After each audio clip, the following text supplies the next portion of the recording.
എല്ലാവർക്കും വീഡിയോയിലേക്ക് സ്വാഗതം കേട്ടോ. ഇപ്പോൾ ശബരിമല സീസണായി തുടങ്ങിയിട്ടുണ്ടല്ലോ. അപ്പോൾ എല്ലാ ഭക്തജനങ്ങളും ഒട്ടുമിക്ക ഭക്തജനങ്ങളും ശബരിമലയിലേക്ക് പോവാറുണ്ട്. അപ്പോൾ മല ചവിട്ടുന്നതിന് മുന്നേ ആയിട്ട് എരുമേലിയിലേക്ക് എല്ലാവരും കയറിയിട്ടാണ് പോവാറുള്ളത്.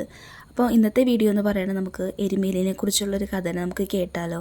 അപ്പോൾ നമുക്ക് നേരെ എന്തായാലും വീഡിയോയിലേക്ക് പോവാം. എരുമേലി അയ്യപ്പൻ്റെ ക്ഷേത്രമായ ശബരിമലയിലേക്കുള്ള പ്രവേശന കവാടമാണ്.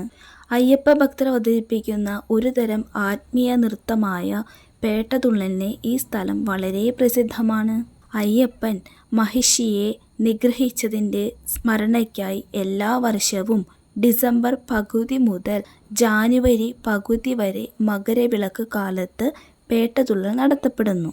ശിവന്റെയും മോഹിനിയുടെയും പുത്രനായി ധർമ്മശാസ്താവിൻ്റെ അവതാരത്തിൻ്റെ ലക്ഷ്യം മഹിഷിയുടെ സംഹാരമായിരിക്കുമെന്ന് വിശ്വസിക്കപ്പെടുന്നു. അയ്യപ്പനെ ശാസ്താവിൻ്റെ മനുഷ്യാവതാരമായി കണക്കാക്കുന്നതിനാൽ അയ്യപ്പ ഭക്തന്മാരുടെ പ്രധാന ആരാധന നിലയമാണ് എരുമേലി. എരുമേലിയിൽ വെച്ച് മഹിഷിയെ വധിച്ച ശേഷം അയ്യപ്പൻ അവളുടെ മൃതദേഹത്തിൽ നൃത്തം ചെയ്തു. ഈ സംഭവത്തിൻ്റെ സ്മരണയ്ക്കായി ഭക്തർ എരുമേലിയിൽ പേട്ടതുള്ളൽ എന്ന ചടങ്ങ് നടത്തുന്നു.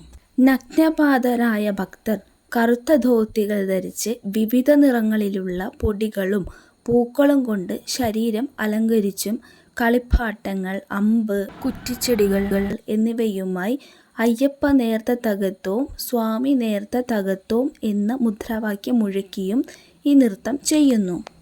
എരുമേലി എന്ന സ്ഥലനാമം എരുമക്കൊല്ലി എന്ന വാക്കിൽ നിന്നും വന്നതാണെന്ന് വിശ്വസിക്കപ്പെടുന്നു. അത് പിന്നീട് എരുമേലി ആയി രൂപാന്തരപ്പെട്ടു. മകരവിളക്ക് കാലത്ത് ശബരിമലയിലേക്കുള്ള തീർത്ഥാടനത്തിൻ്റെ വഴിയിൽ മിക്കവാറും എല്ലാ അയ്യപ്പ ഭക്തന്മാരും എരുമേലിയിലെത്തി ആചാരം അനുഷ്ഠിക്കും. കൊച്ചമ്പലം എന്നറിയപ്പെടുന്ന എരുമേലി നഗരത്തിൻ്റെ ഹൃദയഭാഗത്ത് സ്ഥിതി ചെയ്യുന്ന ചെറിയ ക്ഷേത്രത്തിൽ നിന്നാണ് പേട്ടതുള്ളൽ ആരംഭിക്കുന്നത്.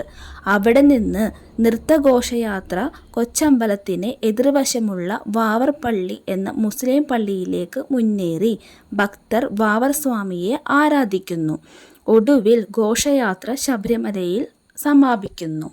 ഇന്നത്തെ വീഡിയോ നിങ്ങൾക്ക് ഇഷ്ടമായിട്ടുണ്ടെങ്കിൽ ചാനൽ സപ്പോർട്ട് ചെയ്യാൻ മറക്കരുത് കേട്ടോ. നല്ലൊരു വീഡിയോ ആയിട്ട് അടുത്ത ദിവസം വരുന്നതായിരിക്കും. ടാറ്റാ.